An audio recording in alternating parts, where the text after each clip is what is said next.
الله الرحمن الرحيم. الحمد لله رب العالمين، والصلاة والسلام على سيد الأنبياء والمرسلين وعلى آله وصحبه أجمعين، أما بعد. میری گزارش ہوگی تمام حضرات سے خاموش ہو جائیں. آج میری طبیعت خراب ہے لیکن آپ کی محبت میں آیا ہوں، اور 2 دن سے طبیعت ناساز چل رہی ہے، سر میں درد کی، آواز کی آپ دیکھ ہی رہے ہیں. تو آپ کی خاموشی کے اوپر میری پیغام رسانی موقوف ہے. وہ طریقے کا موقوف آ گئی تو آرگومنٹ آف کنٹینجنسی. کچھ منتشر افکار ہیں، خیالات ہیں جو میں آپ حضرات کے سامنے رکھنا چاہوں گا. ہمارے عزیزم مفتی شمائل احمد عبداللہ نے چند باتوں کی طرف توجہ دلائی ہے، اسی کو میں آگے لے کر چلنا چاہوں گا. جو سب سے پہلی چیز ہے، ذرا خاموش ہو جائے گا، خاموش ہو جائے گا. سب سے پہلی چیز یہ ہے کہ آپ کا اپنے اساتذہ سے کتنا تعلق ہے اور ان کا آپ کے اوپر کتنا اعتماد ہے. کل جب ڈیبیٹ ہوئی تو ڈیبیٹ سے تقریباً 3-4 گھنٹے کے بعد میرے پاس ایک فون آیا، اور یہ فون تھا دارالعلوم دیوبند کے استاد، میرے محسن استاد حضرت مولانا مجیب اللہ گولوی صاحب کا، دامت برکاتہ. وہ مجھے بیٹا بیٹا کہہ کر مخاطب کرتے ہیں، ہر ایک کو کرتے ہیں، ماشاءاللہ ان کا ایک خاص انداز ہے. تو وہ مجھے مبارکباد دینے لگے. میں نے کہا حضرت آپ جو کچھ بھی دیکھ رہے ہیں اس کا مکمل کریڈٹ آپ کو جاتا ہے. وہ کہنے لگے کہ کیسے؟ میں نے کہا اس لیے کہ شرع عقائد میں آپ سے پڑھی اور یہ حقیقت ہے. آپ نے اکثر مجھے سنا ہوگا کہ جب بھی میں نصاب پہ بات کرتا ہوں تو شرع عقائد کا ایڈورٹائز ضرور کرتا ہوں.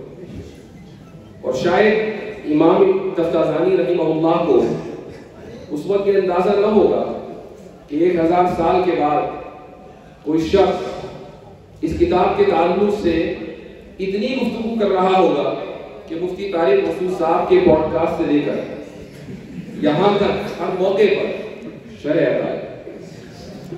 مفتی شمائل صاحب نے ڈیبیٹ میں جو دلائل دیے ہیں، مفتی شمائل صاحب نے شرع عقائد نہیں پڑھی لیکن دلائل سارے وہیں کے تھے.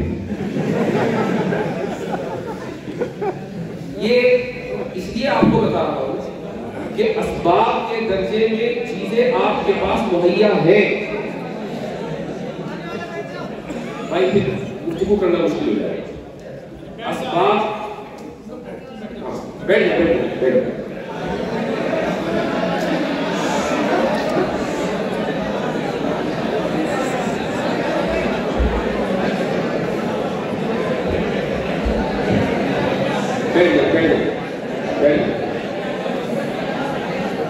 بولنا مشکل ہو جائے گا.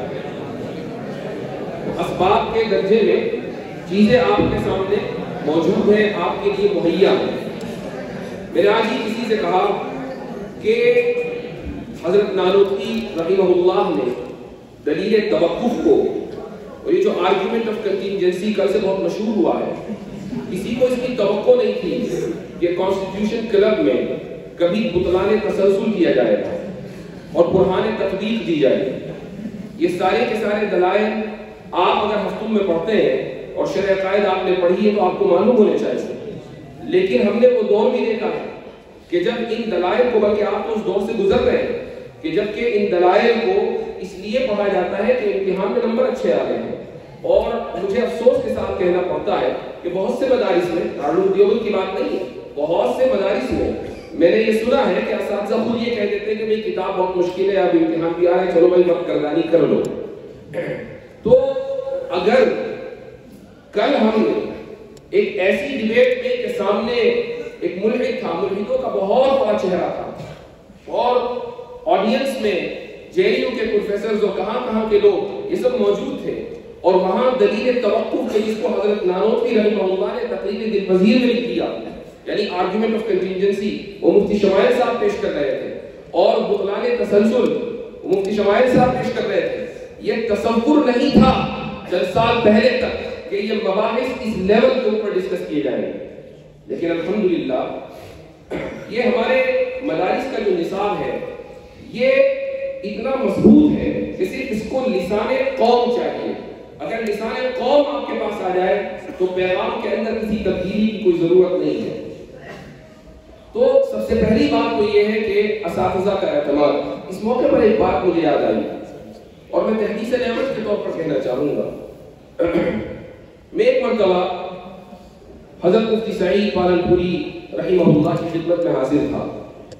دارالعلوم دیوبند سے میں نے اس سال افتاء مکمل کیا تھا اور ارادہ یہ تھا کہ کہیں باہر پڑھنے جاؤں گا، تو میں حضرت کے پاس ویسے ہی مشورے کے لیے پہنچ گیا اور میں نے حضرت سے کہا کہ حضرت میں جامع ازہر پڑھنے جانا چاہتا ہوں اور آپ کا مشورہ کیا ہے؟ تو حضرت کے خاص انداز کو انہوں نے کہا جاؤ۔ تو میں نے کہا کہ حضرت میں نے سنا ہے کہ وہاں عقائد خراب ہو جاتے ہیں، تو حضرت نے کہا کہ ہمیں تمہارے تعلق سے فکر نہیں ہے، تمہارا عقیدہ خراب ہوگا تو ہم صحیح کریں گے۔ یہ حضرت کا اعتماد تھا ایک شاگرد کے اوپر۔ میں جب اس واقعے کو سوچتا ہوں تو رونگٹے کھڑے ہو جاتے ہیں، اور یہ وہ بات ہے کہ مجھے اپنے راستے سے ہٹنے نہیں ہے، چونکہ میرے استاد نے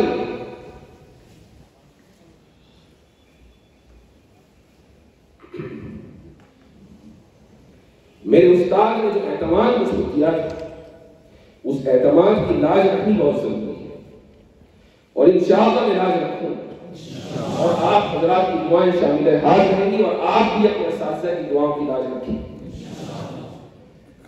اس ڈیبیٹ کا جو نتیجہ ہے وہ بہت سے لوگ الگ الگ انداز سے اس کو ذکر کر رہے ہیں، لیکن میں ایک بہت ہی اہم چیز کی طرف توجہ دلانا چاہوں گا، اور وہ یہ کہ ہماری برادری میں، علماء کی برادری ہو، طلباء کی برادری ہو، اس میں ایک چیز کے تعلق سے جو احساس پایا جاتا ہے وہ یہ ہے کہ علم کلام کا احیاء ہونا بہت ضروری ہے، چونکہ کل کی پوری ڈیبیٹ علم کلام سے متعلق تھی۔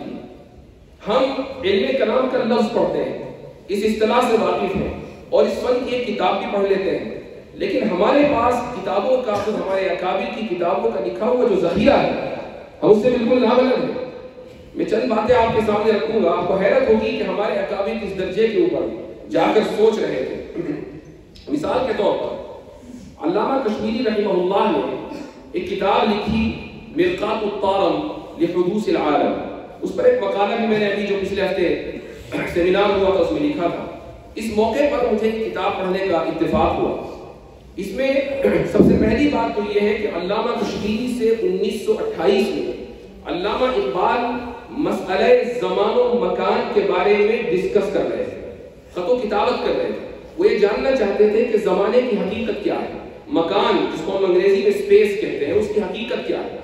اور علامہ اقبال نے اورینٹل کالج لاہور میں 1930 میں ایک خطبہ دیا اور اس میں علامہ کشمیری رحمہ اللہ کا حوالہ دیا کہ میں نے ایک بڑے محدث مولانا انور شاہ کشمیری سے اس مسئلے پر گفتگو کی اور انہوں نے ایک کتاب کا حوالہ دیا، اس کا نام ہے غایۃ الامکان فی حقیقت المکان۔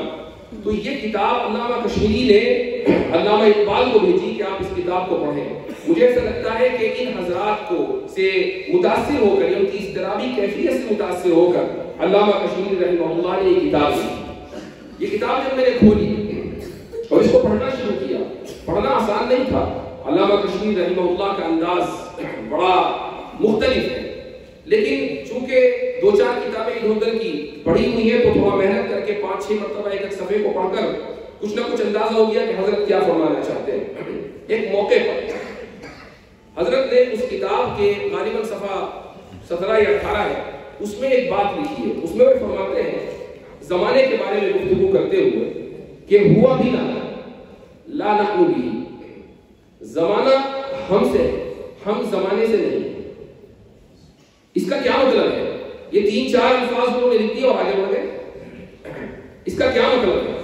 زمانے کی حقیقت کیا ہے؟ اس تعلق سے گفتگو ارسطو کے زمانے سے ہو رہی ہے کہ زمانہ کیا ہے۔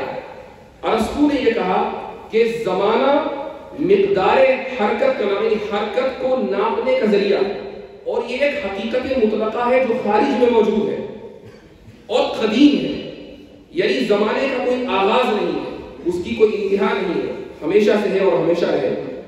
اس کے بعد پھر افلاطون آیا، اس نے کہا کہ نہیں، زمانہ حقیقت مطلقہ تو ہے لیکن مخلوق ہے، اور پھر یہ سلسلہ چلتا رہا، بہت سے فلاسفرز آئے، حکمائے یونان آئے وغیرہ وغیرہ، یہاں تک کہ ماڈرن سائنس کا جو بانی ہے جس کو آئزک نیوٹن کہا جاتا ہے، اس نے ارسطو کے فلسفے کو لیا اور اس نے بھی یہ کہا کہ زمانہ is an absolute reality. Absolute reality کا مطلب ہے کہ ایک حقیقت مطلقہ، وہی بات جو ارسطو نے کہی تھی، اور اس نے بھی زمانے کو قدیم مانا۔ یہاں تک کہ ایک مشہور فلسفر ہے جو ماضی قریب میں بھی گزرا ہے، اس کا نام ہے کانٹ۔ کانٹ نے یہ کہا کہ زمانہ دراصل موجود ذہنی ہے، یہ ہماری ذہن کی ساخت کا نتیجہ ہے۔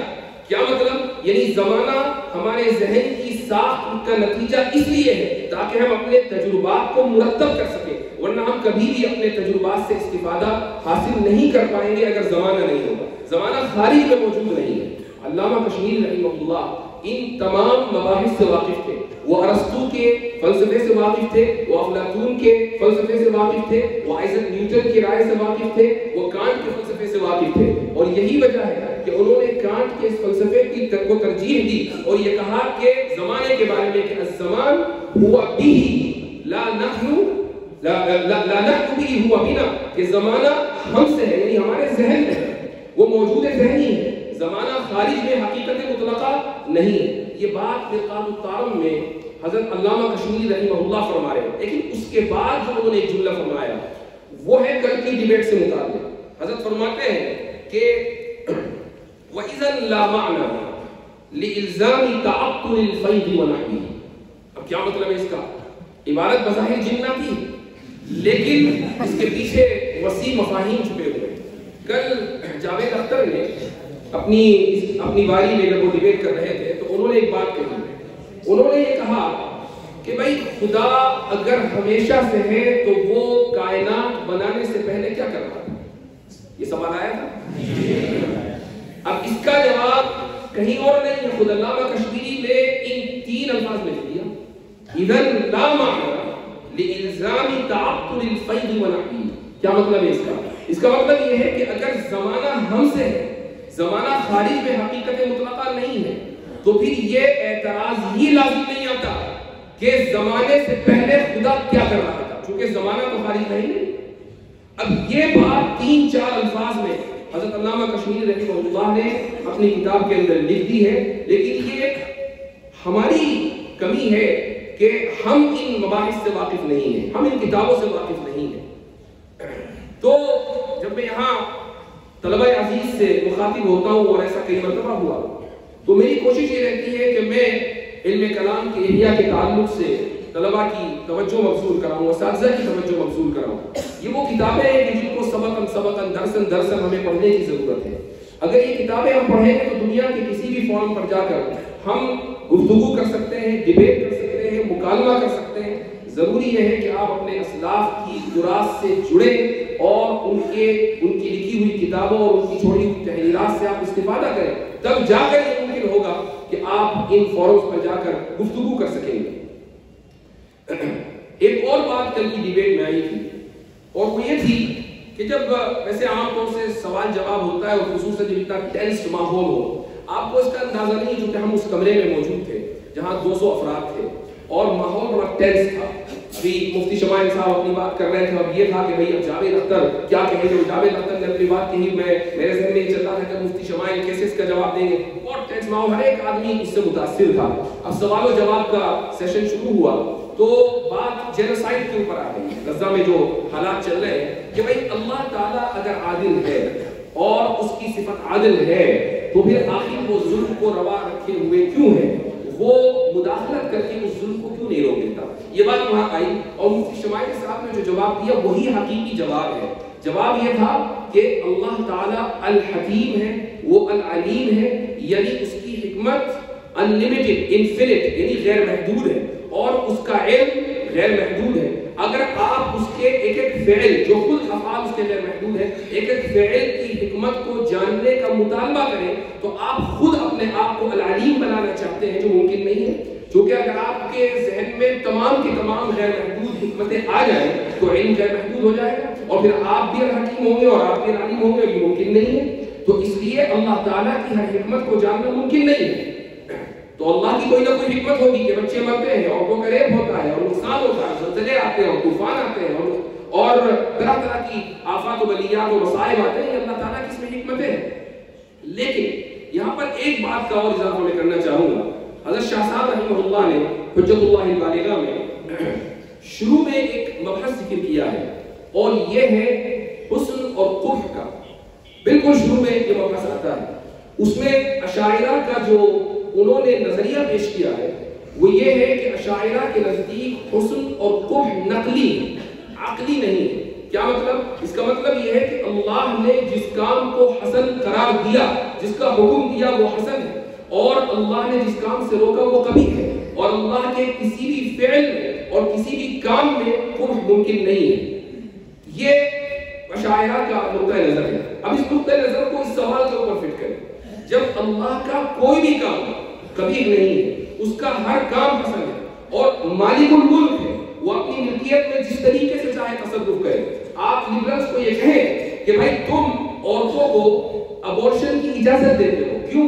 وہ یہ کہتے ہو کہ بھائی میرا جسم میری مرضی کا اصول ہے نا، یہ اس عورت کا جسم ہے، اس کی مرضی ہے، وہ چاہے اسقاط حمل کرائے یا اسقاط حمل نہ کرائے، تم اس کو مکمل تصرف کا اختیار دیتے ہو، یہاں تک کہ پیٹ میں پلنے والے بچے کی جان لینے کا اختیار دیتے ہو. یہ اختیار تم خدا کو کیوں نہیں دیتے؟ کیا یہ اس کی ملکیت نہیں ہے؟ کیا ہم اس کی مملوک نہیں ہے؟ کیا یہ دنیا اس کے تصرف میں نہیں ہے؟ صاحب تصرف اور صاحب ملک اپنی ملکیت میں جس طریقے سے چاہے تصرف کرے وہ حسن ہی حسن ہوگا. ایک مجسمہ ساز اگر مجسمہ بنانے کے بعد مجسمہ توڑ دے تو کون ہے جو اس سے سوال کرے؟ ایک تصویر بنانے والا تصویر بنانے کے بعد تصویر کو پھاڑ دے تو کون ہے جو اس سے سوال کرے؟ خدا نے اس جہاں کو بنایا ہے، سوارا ہے، یہ خدا جانے کہ وہ اس جہاں کے ساتھ کیا کرے گا. یہ اشاعرہ کا نقطہ نظر ہے جو حجت اللہ البالغہ میں ذکر کیا گیا ہے.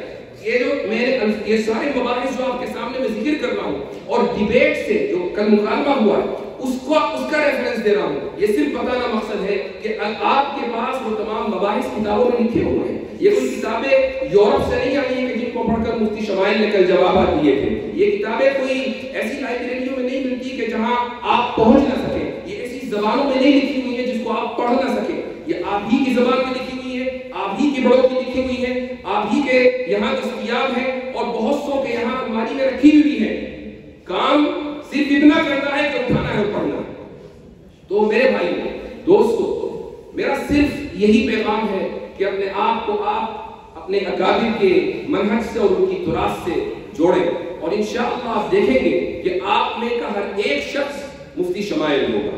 آپ میں کا ہر ایک شخص اس مرتبے پر فائز ہوگا کہ جہاں اللہ سبحانہ و تعالی آپ سے احقاق حق اور ابطال باطل کا کام لے گا. مفتی شمائل صاحب نے آخر میں ایک بات ذکر کی اور بڑی اچھی ذکر کی، اور وہ یہ کہ طرح طرح کا تعصب مختلف جگہوں پر پایا جاتا ہے. ایک نئے قسم کا تعصب ہے ادارہ جاتی تعصب.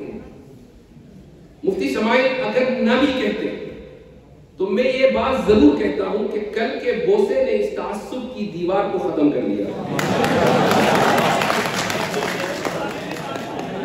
یہ حقیقت ہے کہ آج اگر ایک ننوی فاضل کا دیوبند کے طلبہ استقبال کر رہے ہیں تو اگر تعصب کسی کے ذہن میں ہوتا تو یہ استقبال نہ ہو رہا ہوتا.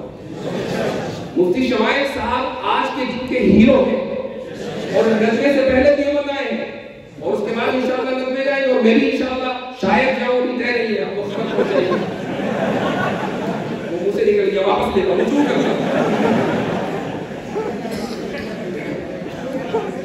ایک اور بات میں بتا دوں کہ آج سے تقریباً 1.5-2 سال پہلے میری یہ کوشش ہوئی کہ جاوید اختر کو ڈیبیٹ پر بلایا جائے، اور بیچ میں کچھ لوگ تھے تو انہوں نے جاوید اختر سے رابطہ بھی کیا، اور جاوید اختر نے ہمیں بھٹی کہ ہاں بھائی ڈیبیٹ کریں گے، اور یہ بھی کہہ دیا کہ میں مفتی صاحب کے چینل پر ہی آ جاؤں گا، میرا اپنا کوئی چینل نہیں ہے. مجھے بڑی حیرت ہوئی کہ بھائی بہت زیادہ وسعت ظرفی رکھتے ہیں اور اس میں کوئی شک نہیں ہے. ہماری ان سے ذاتی طور پر ملاقات ہوئی ہے. میں ابھی جو حضرت والا فرما رہے تھے کہ ان کے لیے دعا کرنی چاہیے، ان کی ہدایت کے لیے دعا کرنی چاہیے، یہ بہت اہم بات تھی. تو انہوں نے اس کو قبول کر لیا، لیکن پھر کسی من چلے نے اویس اقبال والی ویڈیو ان کو دکھا دی اور انہوں نے کہا کہ بھائی میں ان سے ڈیبیٹ نہیں کروں گا اس لیے کہ یہ تو بولنے نہیں دیتے. بات ختم ہو گئی. پھر انہوں نے کہا کہ میں شکاگو آ رہا ہوں، وہاں ہی مفتی صاحب رہتے تو وہیں بات کر لیں گے. وہ آئے لیکن کوئی ایسی صورتحال نہیں بن پائی اور گفتگو ان سے نہیں ہوئی. جب ہم پرسوں ان سے ملے ڈیبیٹ سے ایک دن پہلے، میں اور مفتی شمائل صاحب ان سے ملے، ان کی ٹیم سے 2-3 لوگ اور تھے. تو وہ مجھے دیکھ کر کہنے لگے کہ میں نے آپ کی وہ اویس اقبال والی ویڈیو دیکھی ہے، آپ نے بہت ہی سنجیدگی سے کلام کیا اور آپ نے مکمل موقع دیا ہے سامنے والے کو بولنے کا. تو میرے ذہن میں آیا کہ ابھی 1.5 سال پہلے آپ نے یہ کہہ کر مناظرے سے پیچھا چھڑایا تھا کہ میں بولنے نہیں دیتا، اور ابھی وہ وہی ویڈیو آپ اس کی تعریف کر رہے ہیں ماشاءاللہ. لیکن چونکہ ہر چیز کا ایک وقت مقرر ہوتا ہے، اس کے لیے رجال متعین ہوتے ہیں، اس کے لیے افراد متعین ہوتے ہیں. اس کام کے لیے اللہ تعالیٰ نے مجھے نہیں، مفتی شمائل صاحب کو چنا تھا. اللہ تعالیٰ نے اس کام کے لیے مفتی شمائل صاحب کو توفیق دی تھی، ان کے لیے توفیق لکھی گئی تھی. اس لیے میں چاہے جتنا بھی زور لگا لیتا یہ کام ہونے والا نہیں تھا. ہاں اتنا ضرور ہے اور میں تحدیث نعمت کے طور پر یہ کہوں گا، اور میں نے مفتی صاحب سے بھی یہ کہا کہ بھائی میں صرف یہ چاہتا ہوں کہ اس پورے کام میں تھوڑا سا حصہ میرا ہو جائے. صرف اسی نیت سے میں آپ کے ساتھ لگا ہوا ہوں، اور جو کچھ بھی تیاری ہو رہی ہے اس میں مشورے میں شامل ہوں. باقی ان کی اپنی محنت ہے اور یہ ان کی تواضع انتظاری ہے کہ انہوں نے سارا کریڈٹ اپنے اساتذہ کو دیا اور انہوں نے مجھے بھی شامل کر لیا. وجزاہ اللہ احسن الجزاء. آخر میں صرف یہی کہوں گا کہ اپنے اکابر کی تراث کو پکڑے رکھیں، اپنے اکابر کی کتابوں کو پڑھیں. کانٹ سے زیادہ حضرت تھانوی رحمۃ اللہ علیہ کا فلسفہ ہے. کانٹ کا فلسفہ حضرت تھانوی رحمہ اللہ کے فلسفے کے سامنے کوئی حیثیت نہیں رکھتا. حضرت تھانوی کے ملفوظات ہی آپ پڑھ لیں تو آپ کو حیرت ہوگی کہ حضرت نے کیا کیا چیزیں لکھی ہیں. انتباہات مفیدہ پڑھیں، اشرف الجواب پڑھیں، حجت اللہ البالغہ پڑھیں، ابقات پڑھیں جو شاہ اسماعیل شہید کی لکھی ہوئی ہے. اسی طریقے سے حضرت نانوتوی رحمہ اللہ کی کچھ کتابیں ہیں، آپ ان کو پڑھیں. تو ان کتابوں کو جب آپ پڑھیں گے تو آپ بھی انشاءاللہ اسی میدان میں اس لیول پر کام کر رہے ہوں گے کہ کل آپ کے لیے استقبال دیے جائیں گے. جزاکم اللہ خیر الجزاء وآخر دعوانا الحمدللہ رب العالمین.